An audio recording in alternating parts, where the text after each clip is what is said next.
এইটা প্রথমত আমাদের অ্যাপিল করার ডিসিশনটা কি, আপনি যখন মনোনয়নপত্র জমা দিবেন, মনোনয়নপত্র জমা দেওয়ার পরে যখন আপনার এটা অবৈধ হবে, তার বৈধ হলো না, বাতিল হয়ে গেল, তখন আপনি আমাদের কাছে অ্যাপিল করতে পারবেন। কিন্তু নির্বাচন কমিশন, আপনি তো রিটার্নিং কর্মকর্তার কাছে জমা দিতেই পারেন নাই, সুতরাং আমরা অ্যাপিল হিসেবে নিতে পারবো না, একে আপনাকে কোর্টে সাবমিট করতে হবে। আপনাকে তো এখানে কথা যে বললো ওখান থেকে, কোনটা নির্বাচন থেকে বগুড়া থেকে বললো আপনাকে এখানে জমা দিতে নির্বাচন কমিশনে আপিল করতে হবে। এখানে বলছে আপনাকে নির্বাচন কমিশনে অ্যাপিল কোন সময় করবেন? যখন আপনি মনোনয়নপত্রটা আপনি যখন সাবমিট করতে পারছেন রিটার্নিং কর্মকর্তার কাছে। এখানে আপনাকে এখানে করেন নাকি?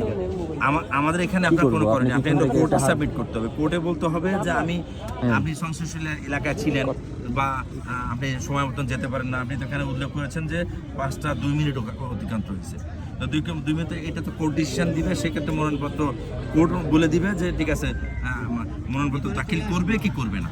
কিন্তু আমাদের কাছে হচ্ছে অ্যাপিল, অর্থাৎ আপনার মনোনয়নপত্র যদি বাতিল হয়ে যায় সেক্ষেত্রে আমরা আপনার অ্যাপিল গ্রহণ করবো।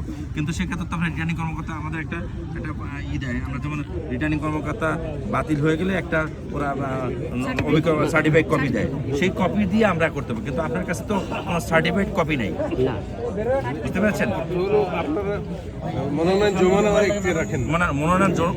মনোনয়ন জমা সংক্রান্ত কাজ আমাদের কাছে নাই, এখন আর নির্বাচন কমিশনের কাছে নাই। আপনার কাছে হলো যে আমরা অ্যাপিল, আপনি বলছে আমাদের রিটার্নিং কর্মকর্তা আপনাকে বলেছে যে এটা বাতিল, সেক্ষেত্রে আপনি বলবেন যে এটা বাতিল না, সেই মর্মে আমাদের কাছে কাগজ দিলে তখন এটা জমা নেব, ডিসিশন নেবে নির্বাচন আমাদের কমিশন আছে, পূর্ণাঙ্গ কমিশন। তাহলে আপনি কি বলছেন কোর্টে করতে বলছেন? হ্যাঁ, কোর্টে। এখানে আপনি কোনো ইয়ে না, আমরা এখানে অপশন নাই বলতে আমাদের কাছে যদি আপনার বই বাতিল হতো সেক্ষেত্রে আমাদের অপশন ছিল, এছাড়া কোনো অপশন আমাদের কাছে। আগে আপনাকে জমা দিতে হবে, ঠিক আছে? এটা কোর্টে যে আপনি বলতে পারবেন যে আমি সময় মতো গিয়েছি, বা কোর্ট যেটা ফয়সালা দেবে সেটার উপর ডিপেন্ড। আপনি যেটা বলছেন এটা তো অথরাইজ, তাই না? হ্যাঁ, যে কোর্ট ফয়সালা হলে তারপরে আপনি আমরা জমা নেবেন। তাহলে আপনি কোর্টে করতে বলছেন? জি, ওকে, এখন কালকে কোর্টে করে দেবেন।